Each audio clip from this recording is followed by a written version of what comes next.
Drowning in medical debt, I begged my family for support. Their answer destroyed me.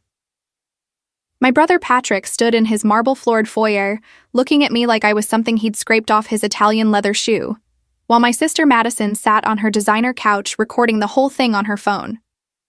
"This is going on the family group chat," she said, laughing. "Everyone needs to see this." My mother Lisa didn't even look up from her wine glass.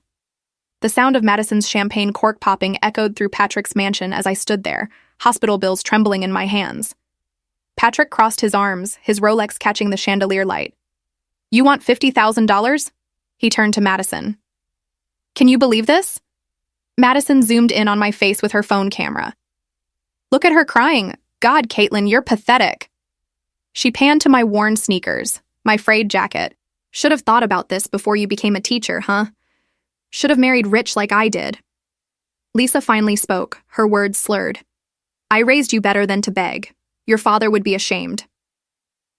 The chemotherapy had ravaged my body, but their words cut deeper than any scalpel. I'd called this family meeting thinking blood meant something. I was wrong.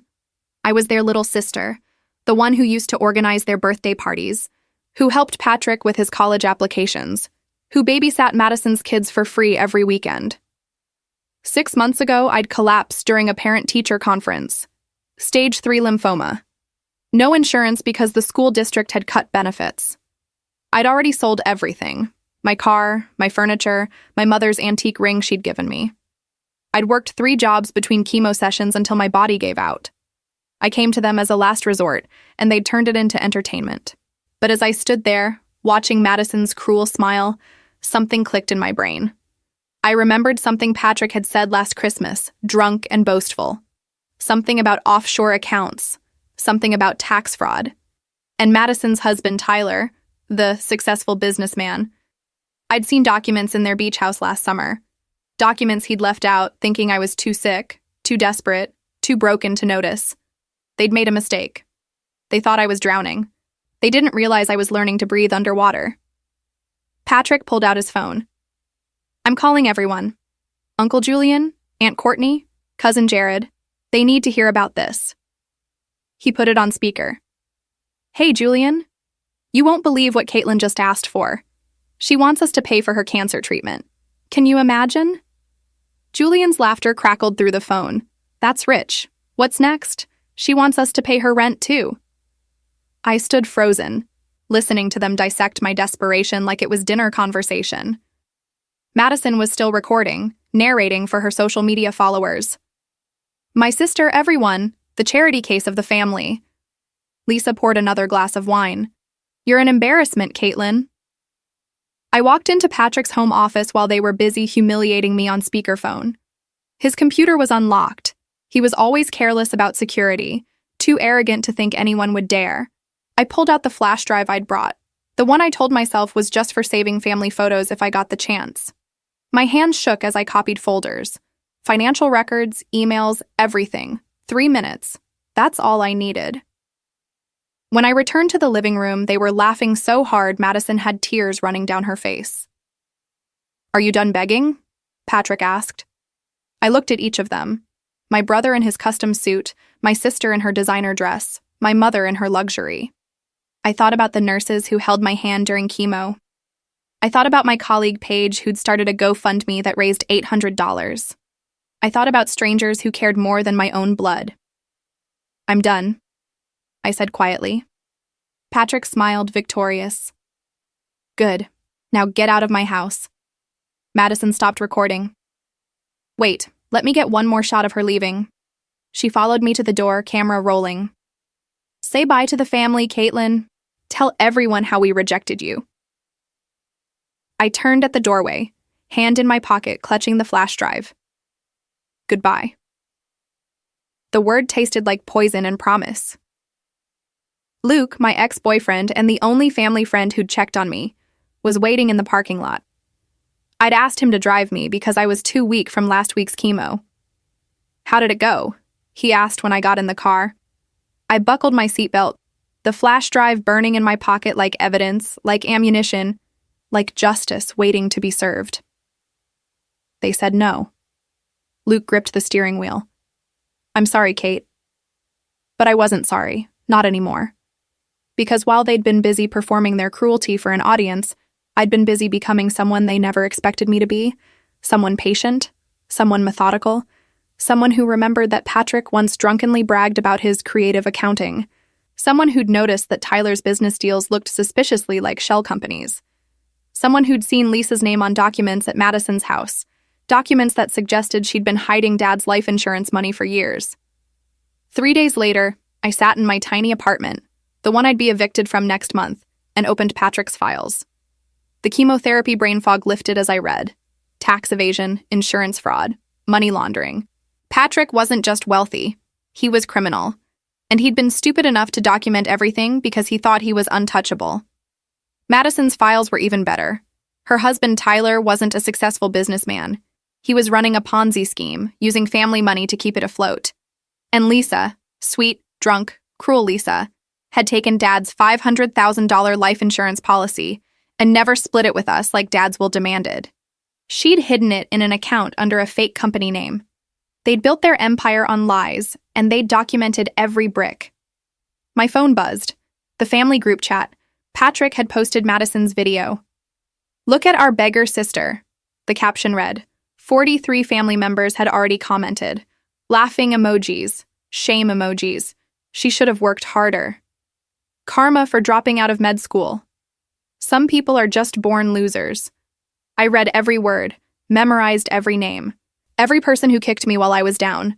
Every person who chose cruelty over compassion. My cousin Jared commented, maybe if she wasn't so lazy, she wouldn't need handouts. He was in 7 of Patrick's financial documents, profiting from the fraud. Paige called. "Kate, I saw the video. Someone leaked it outside the family chat. It's on Facebook." My humiliation was going viral. Teachers from my school were messaging me. Parents were asking questions. My boss called, concerned about the situation affecting the school's reputation. They were destroying me publicly, thoroughly, gleefully, and they had no idea what was coming. Because while they were busy turning my pain into entertainment, I'd spent the last 72 hours talking to someone very interested in financial fraud, someone from the IRS, someone who'd been investigating shell companies in our state and was very, very grateful for the evidence I'd handed them.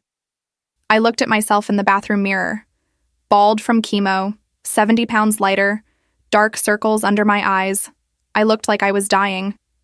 Maybe I was, but I wasn't going quietly. The IRS agent, a woman named Courtney who'd lost her sister to cancer, had cried when I showed her the video. "We've been trying to build a case against your brother for 2 years, she said. "This evidence is everything we needed." She'd promised me witness protection if I needed it. She'd promised me the case would be airtight. And she'd promised me something else. "They're going to lose everything." That night, I made a list. Not of what I'd lost, but of what they were about to lose. Patrick's houses, his cars, his reputation, Madison's lifestyle, her social status, her husband's freedom, Lisa's hidden money, her luxury retirement, her dignity. I fell asleep smiling for the first time in months. The IRS moved faster than I expected. Courtney called me 4 days after our meeting. "We're executing search warrants tomorrow morning, 6 a.m., your brother's house, his office, and 3 shell company addresses." I sat on my apartment floor, surrounded by unpaid medical bills, and felt something I hadn't felt in months. Hope. "What do I need to do?" I asked. "Nothing," Courtney said.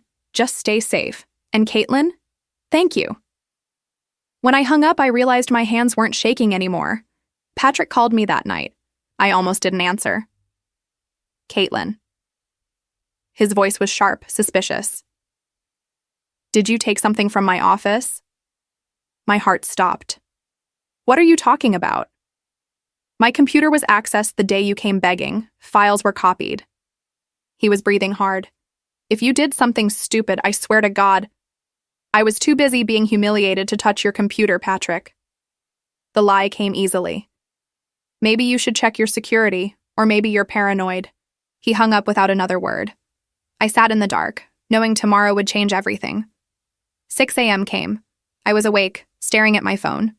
At 6:15, Patrick called. I didn't answer. He called again. and again. 12 missed calls in 10 minutes. Then Madison started calling. Then Lisa. The family group chat exploded. I turned off my phone and made coffee with shaking hands.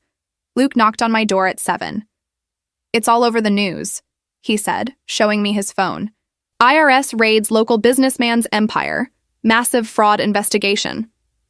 Patrick's face was on every news channel. Agents carrying boxes out of his mansion. His wife crying on the lawn. Madison's husband, Tyler, being led away in handcuffs. I watched the coverage with Luke sitting beside me. The reporters were ruthless. Sources say this investigation involves millions in tax fraud, insurance scams, and potential money laundering. They showed Madison's beach house being searched. They showed Lisa's luxury condo. Every property, every asset, every lie being dragged into the light. "Holy shit," Luke whispered. "Did you—" "I just gave them evidence," I said quietly. "They did the rest." The news showed Patrick being questioned by federal agents in his driveway, still in his pajamas, his perfect life crumbling in real time. My phone had 47 messages when I turned it back on. "Patrick, you bitch, what did you do?" "Madison, this is your fault. You're destroying this family." "Lisa, call me immediately. We need to talk." "Jared, the feds are asking about me. What did you tell them?" I deleted every message without responding.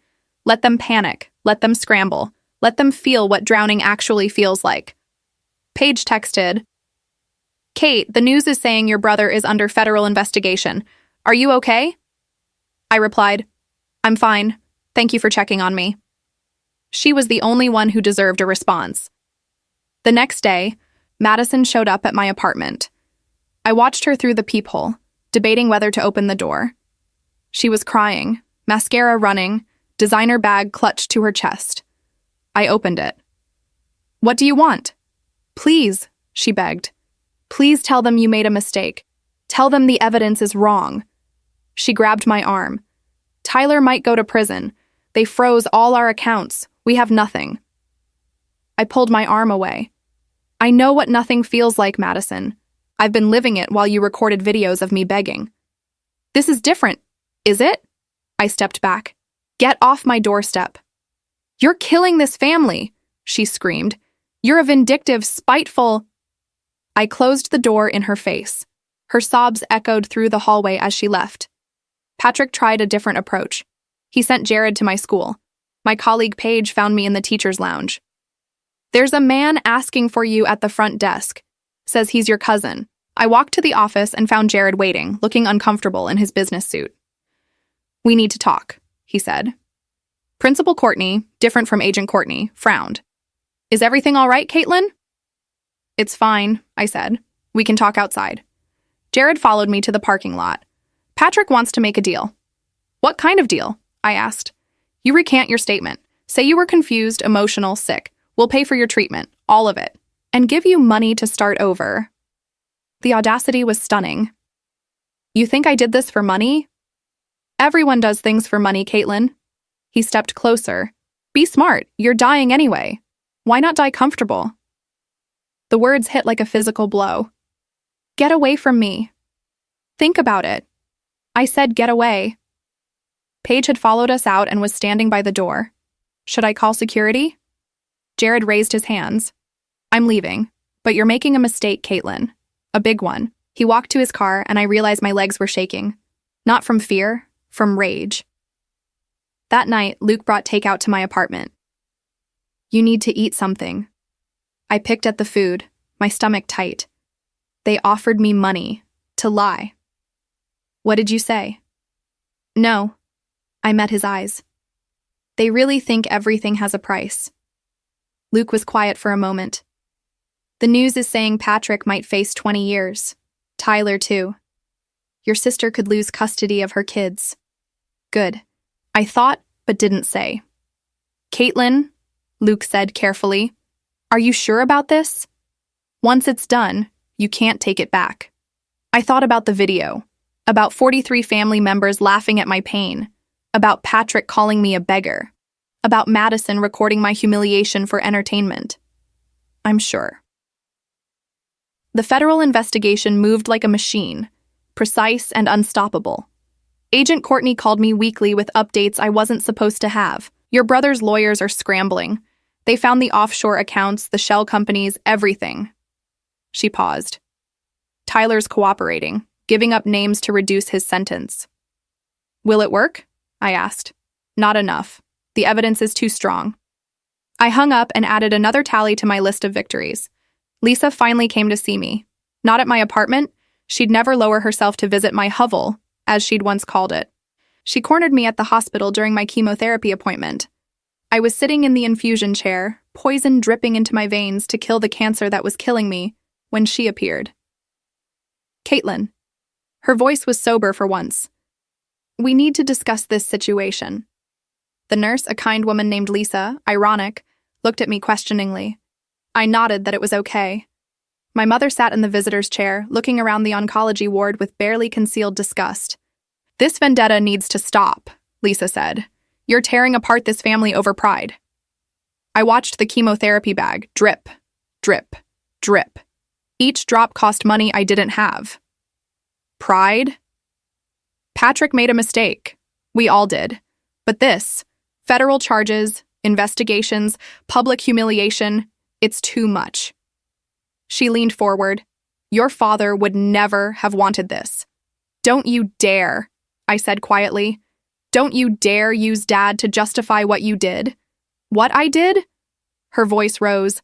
I raised you. I gave you everything. You stole Dad's life insurance. $500,000 that was supposed to be split between the three of us. You hid it and bought yourself a luxury retirement while I sold everything I owned to pay for cancer treatment. Lisa's face went white. How do you... I know everything, Mom. The fake company, the hidden accounts, all of it. My mother stood abruptly.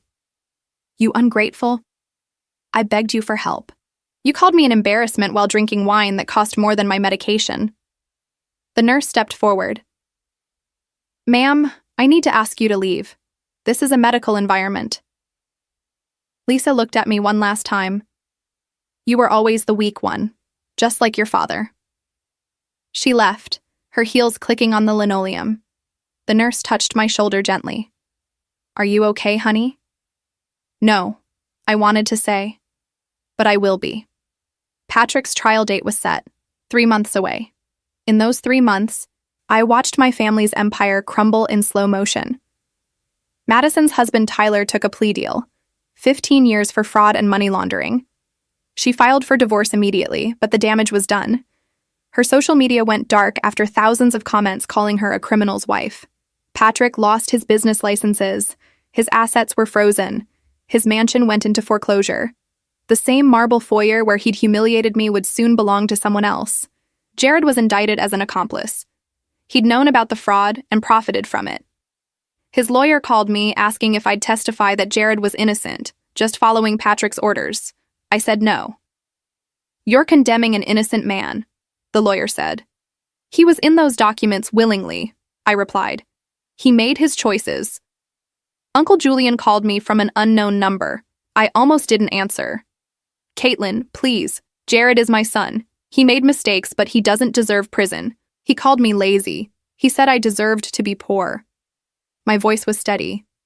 Where was your mercy then? Julian hung up without another word. The cancer wasn't improving.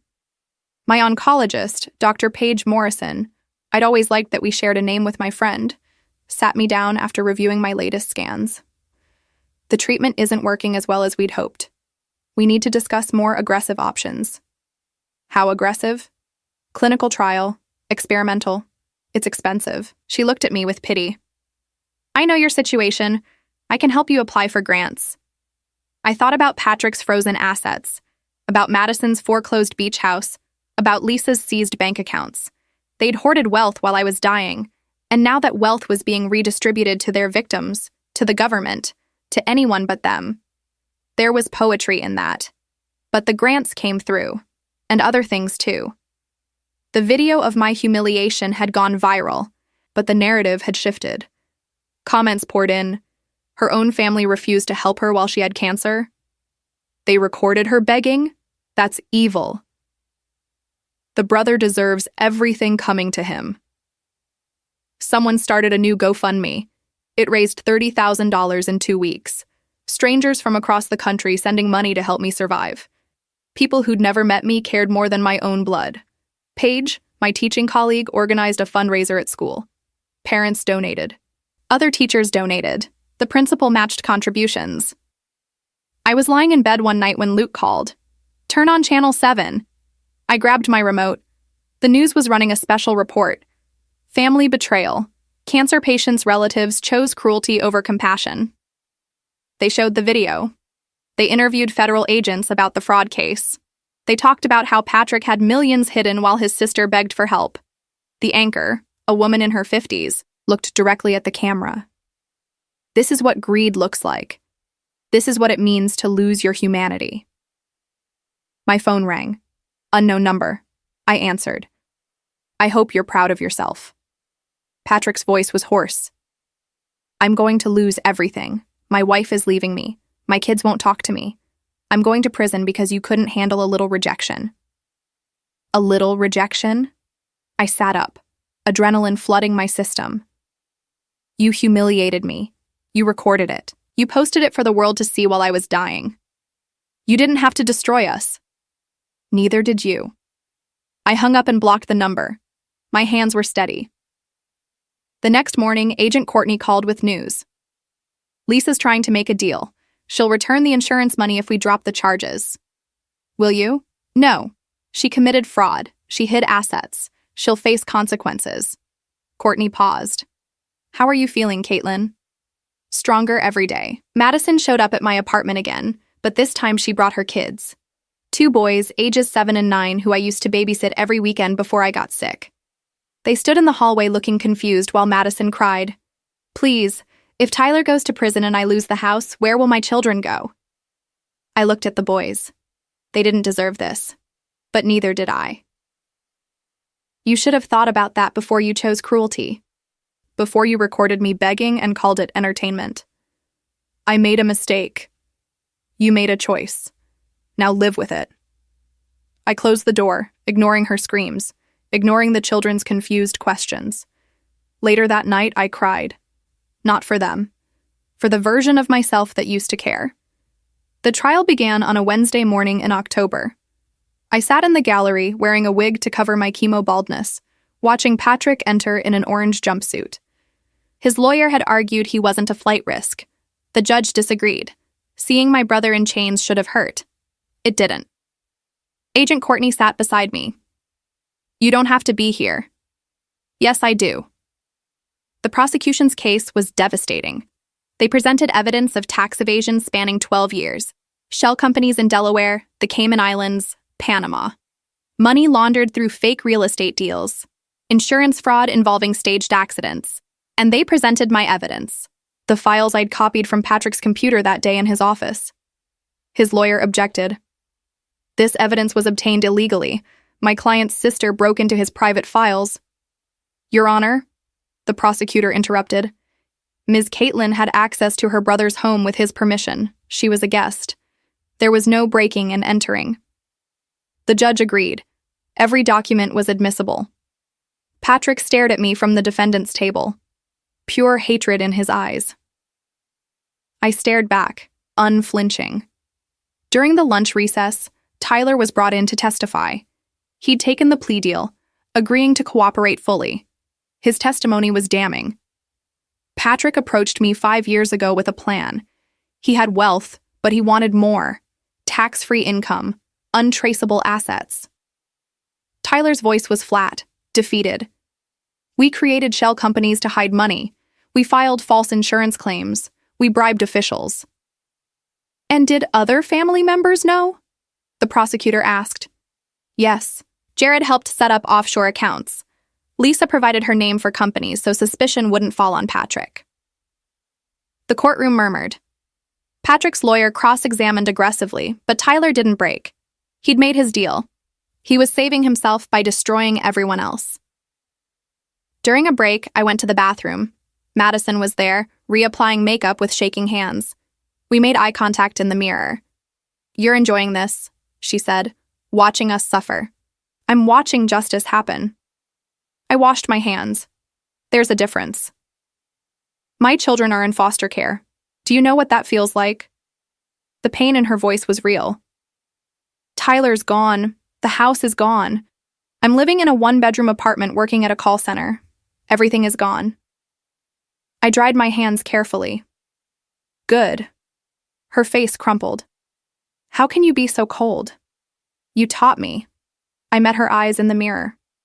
You recorded me begging for my life and laughed. You called me pathetic. You made my pain into entertainment. I'm sorry. No, you're not. You're sorry you got caught.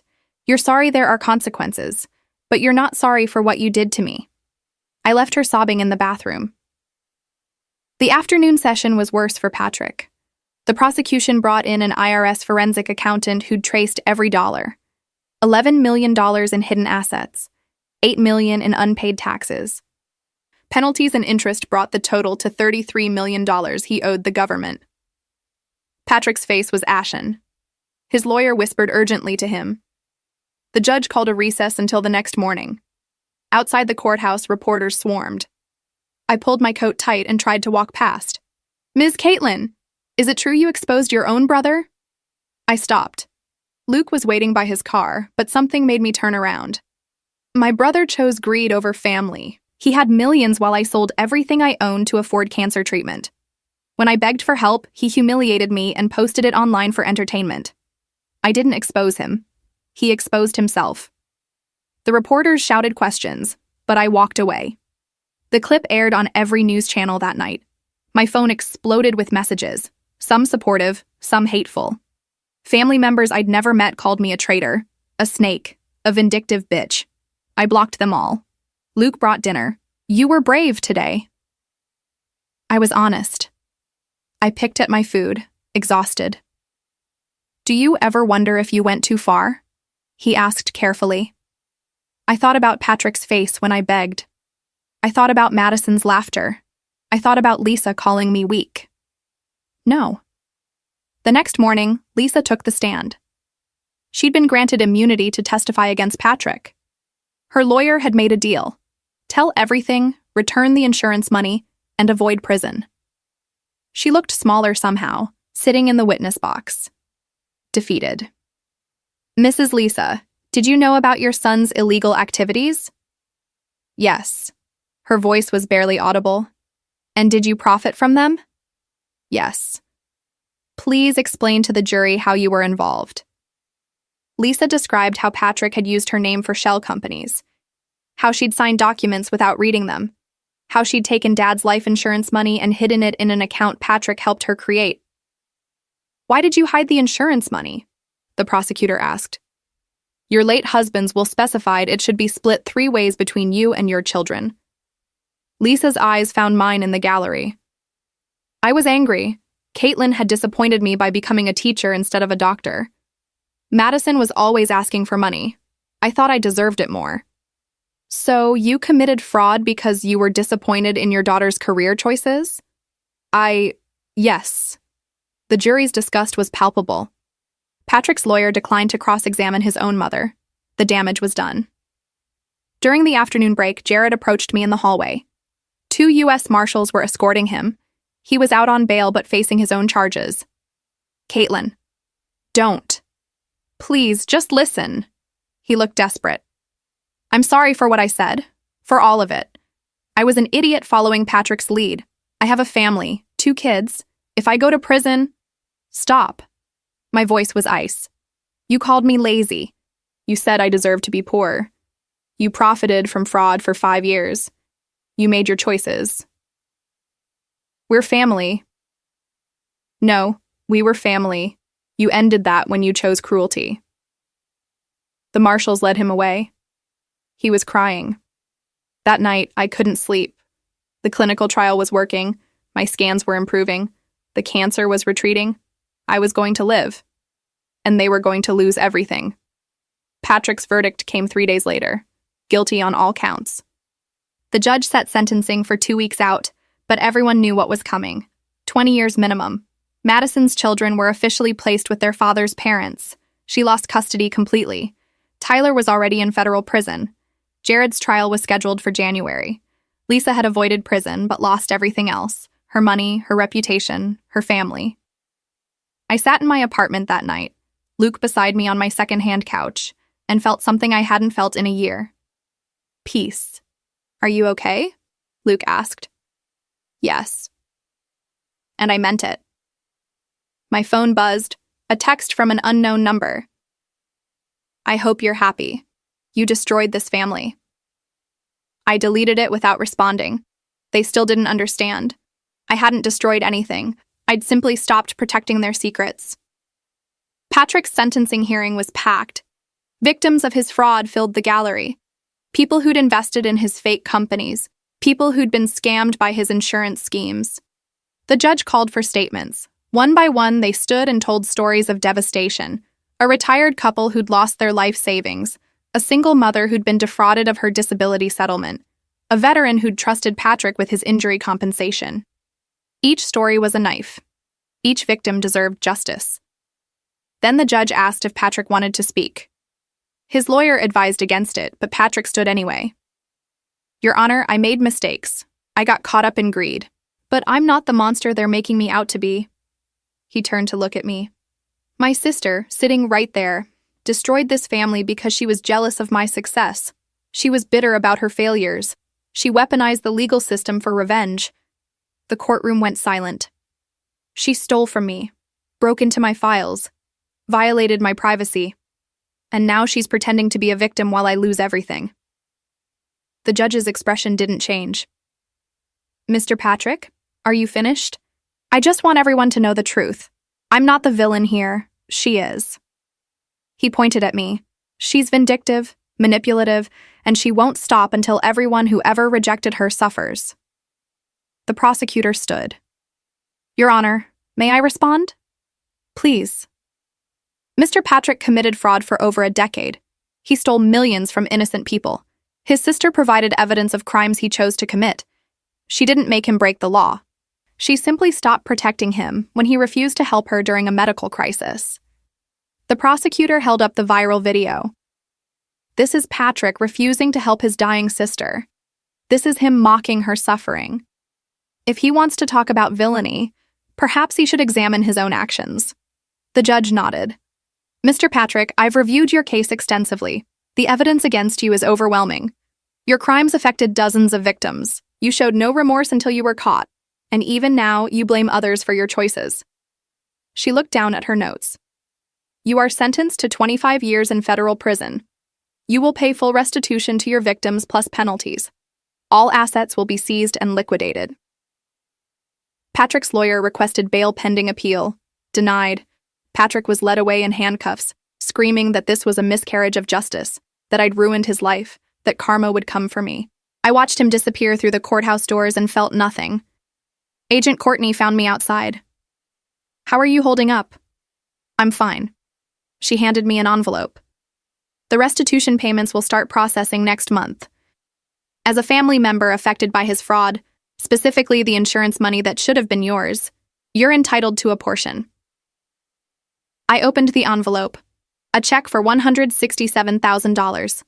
My third of Dad's insurance money, plus interest, plus penalties Patrick owed. "It's not everything," Courtney said, "but it's a start." That money paid off my medical debt completely. Every bill, every collection notice, every threatening letter. I paid my rent 6 months in advance. I bought a reliable used car. I put the rest in savings for future treatment. For the first time in 2 years, I could breathe without the crushing weight of debt suffocating me. Paige took me to dinner to celebrate. "You did it," she said, raising her glass of wine. I raised my water. "We did it. You helped me when no one else would." "I just made some calls. You're the one who survived." "I'm still surviving," I corrected. "The cancer's not gone yet." But it was responding to treatment. My oncologist was cautiously optimistic. The clinical trial was working. My hair was growing back in soft patches. I'd gained 15 pounds. I looked less like a ghost and more like a person. Madison called from a blocked number. I almost didn't answer. "What?" "Patrick's in prison. Tyler's in prison. Jared's trial is next week. Mom lost everything. I lost my kids. Her voice was hollow. Are you satisfied? Are you calling to apologize? Silence. That's what I thought. I hung up. Jared's trial was quick. The evidence was damning. He took a plea deal at the last minute. 8 years in federal prison. Uncle Julian was in the courtroom, crying as his son was sentenced. He looked at me with such hatred I felt it physically. But I didn't look away. I'd stopped looking away months ago. Lisa tried to approach me after the sentencing. 2 security guards stopped her. I have nothing left, she screamed across the courthouse lobby. You took everything. Are you happy now? You had everything while I was dying, I called back. How did that make you feel? She lunged toward me, but the guards held her back. She was escorted from the building, still screaming about ungrateful children and destroyed families. That night, the family group chat, the one where they'd posted my humiliation video, finally went quiet. No more messages, no more laughter, just silence. I left the group without a word. Luke came over with takeout and we watched a movie, something mindless and funny. Halfway through, he paused it. Can I ask you something? Sure. Do you regret it? Any of it? I thought about Patrick in his orange jumpsuit, Madison in her 1-bedroom apartment, Lisa alone in subsidized housing, Jared being sent to prison, Tyler already serving 15 years. Not even a little bit. That's what I thought. He smiled and restarted the movie. My phone buzzed. A message from a number I didn't recognize. You think you won, but you just proved you're as bad as them. Worse, even. At least they didn't pretend to be righteous. I read it twice, then blocked the number. The thing about revenge that people don't understand is this. It's not about becoming like your enemies. It's about refusing to protect people who hurt you. It's about letting consequences exist. Patrick chose fraud. Madison chose cruelty. Lisa chose greed. Jared chose complicity. I didn't make those choices for them. I just stopped shielding them from the results. 3 months later, my oncologist delivered news I'd stopped hoping for. The cancer is in remission. I sat in her office and cried. Not sad tears, relief, joy, victory. You beat it, Dr. Morrison said, smiling. You actually beat it. I drove home in my used car, windows down, music playing, alive in a way I hadn't been in years. When I got to my apartment, there was an envelope taped to my door. No return address. Inside was a letter from Patrick written from prison. You destroyed this family for money. You're a monster. I hope you choke on every dollar you stole from us. I hope your cancer comes back and kills you slowly. You deserve to die alone and miserable. I read it once, then fed it through my paper shredder. His words couldn't touch me anymore. That weekend, Paige and I went hiking, something I couldn't have done 6 months ago. We climbed to a lookout point and sat watching the sunset. You seem different, she said, lighter. I feel different. I did. The weight of their cruelty had lifted. The fear of financial ruin was gone. The cancer was retreating. What are you going to do now? Paige asked. I thought about it. Live, really live, on my terms. She nodded. You earned it. As the sun set, painting the sky orange and pink, I made a decision. I was done looking back. Patrick could rot in prison. Madison could struggle in poverty. Lisa could die alone. Jared could serve his time. I was moving forward, alive, free, victorious. And I'd never apologize for it. 2 years later, I stood in my new classroom. I'd been promoted to department head, arranging books on shelves. My hair had grown back thicker than before. I'd gained back all the weight I'd lost, plus some. The cancer remained in remission. My latest scans were clear. I'd survived. They'd said I wouldn't, but I had. Luke knocked on the doorframe. We'd started dating 6 months ago, taking it slow, building something real. Ready for lunch? Almost. I grabbed my bag. As we walked to his car, my phone buzzed. An email notification from the Victim Restitution Fund. Another payment had been deposited, this time from the liquidation of Lisa's hidden assets. $43,000. I'd received over $400,000 total in the past 2 years. Every penny they'd hidden, every dollar they'd stolen, coming back to me with interest. Good news? Luke asked, seeing my smile. Very good news.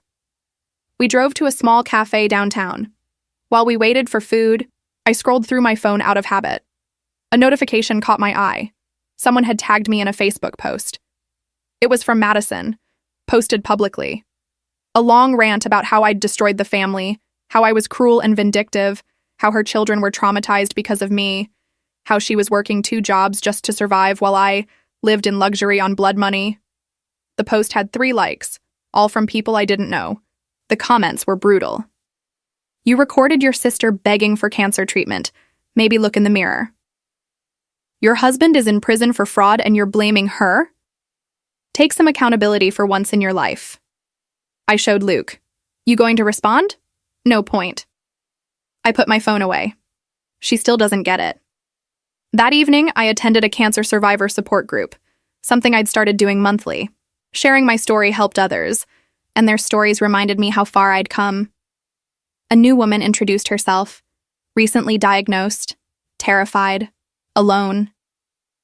I don't know how I'm going to pay for treatment, she said, crying. My family won't help. They think I brought this on myself by being stressed. My chest tightened. I stayed after the meeting and gave her Agent Courtney's information for financial fraud investigation, the names of assistance programs, the contact for the clinical trial that saved my life. You'll get through this, I told her. I promise. Driving home, I passed Patrick's old mansion. It had been sold to a tech entrepreneur who'd renovated it completely. The marble floors were gone. The chandelier was gone. Every trace of Patrick's empire had been erased. The house looked better now, warmer, lived in, like an actual home instead of a monument to greed. I smiled and kept driving.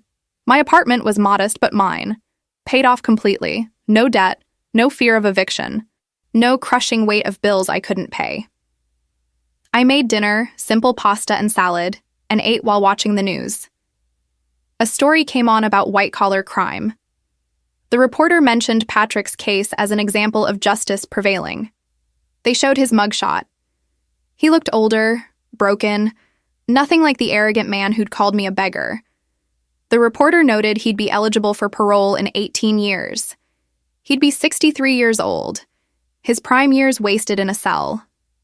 Good. Luke came over after work. We'd been talking about moving in together, maybe getting a place with a yard, building a future. I got the promotion, he said, grinning. Assistant manager. That's amazing. We celebrated with cheap wine and cheaper pizza, laughing on my couch like normal people with normal problems. My phone rang. Unknown number. I almost didn't answer, but something made me. Hello? Silence. Then Patrick's voice, calling from prison. Caitlin. I should have hung up. I didn't. What do you want? I've been thinking a lot about what I did, what we all did. He sounded tired, defeated. And I'm not calling to apologize. I don't expect forgiveness. I just wanted you to know. I understand now. What we took from you. More silence. I sit in here every day knowing I could have helped you.